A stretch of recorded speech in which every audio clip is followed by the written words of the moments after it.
Hi, we're talking about the weebil S gimbal. As you can see, this is connected to the A7 camera, and that's connected to the image transmission, and then the image is connected to the weebil S itself, and it all links to the ZY Play app, and the ZY Play app controls the joystick from this as a remote control system, or as in visual tracking for this whole ecosystem. Now there has been a update since the 2.02 firmware update for this, and from there on you can see that there's a new option here for tracking. Now if you go into tracking in the menu system underneath Vortex, right click that, you'll see a whole list of focal lengths. Now you're supposed to match this up with the lens of your camera.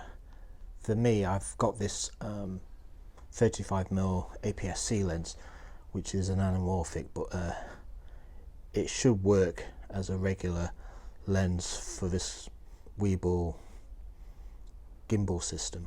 Okay, we've switched everything on. As you can see, Sony's actually come up here, and that's because I've connected the Sony camera through the multi connector into the image module, and that is connected back into the gimbal, and I've told the gimbal to connect via the camera system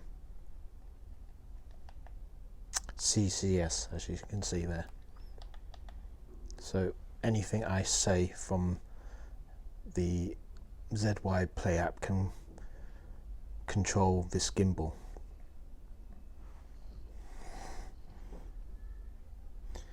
As an important side note, tapping on this on button 3 times in quick succession should make it flash 3 times in a row, and that indicates that it's in 5.8 gigahertz.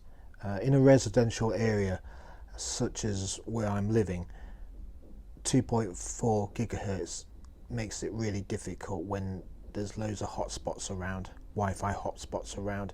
So if I change the frequency to 5.8, now there's little to no competition with the communications. This transmitter can now talk to my phone fairly easily without any interference from other hotspots. Right, we've connected the image transmission to the Wi-Fi of the phone system, and if you swipe up and connect to the ZY Play app, as you can see, you can either select that image transmission box or the weebil S. Say if I wanted to connect to a weebil S, it will connect and should always lead you back to this screen, and from there on you just tap in the live button at the top. It should turn blue and the video should come through. Now if you see on the bottom left there's 2 icons. If you tap in the little dot with the dotted circle around it, it'll turn yellow, and then you can draw a box around it. Hopefully you should be tracking it. We actually draw a box around that little sign on the door. You can see we've got the focal lengths. Say if we bring up the focal length at the smallest at 16mm,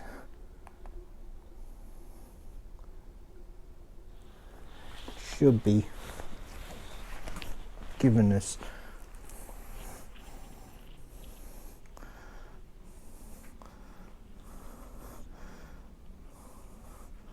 a slower response time. You can see it's quite bouncy.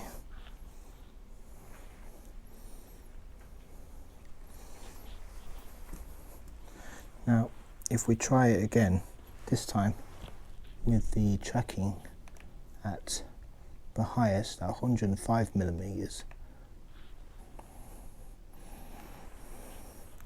the tracking should be more responsive.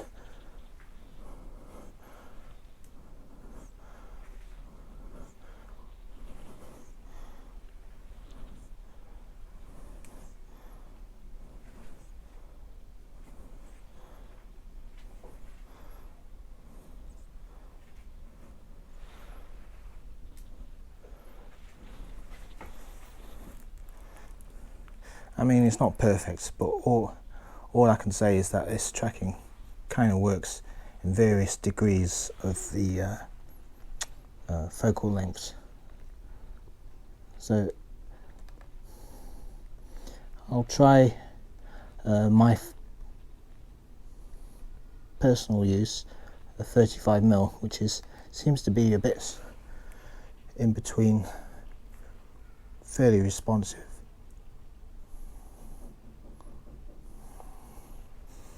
Now I'm just going to try that, and it seems to be good enough.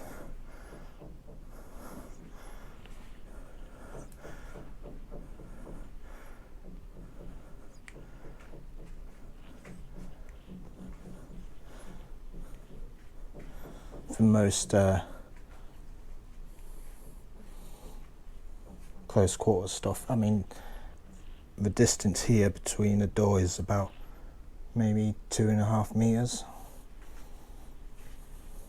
and it's working fairly well.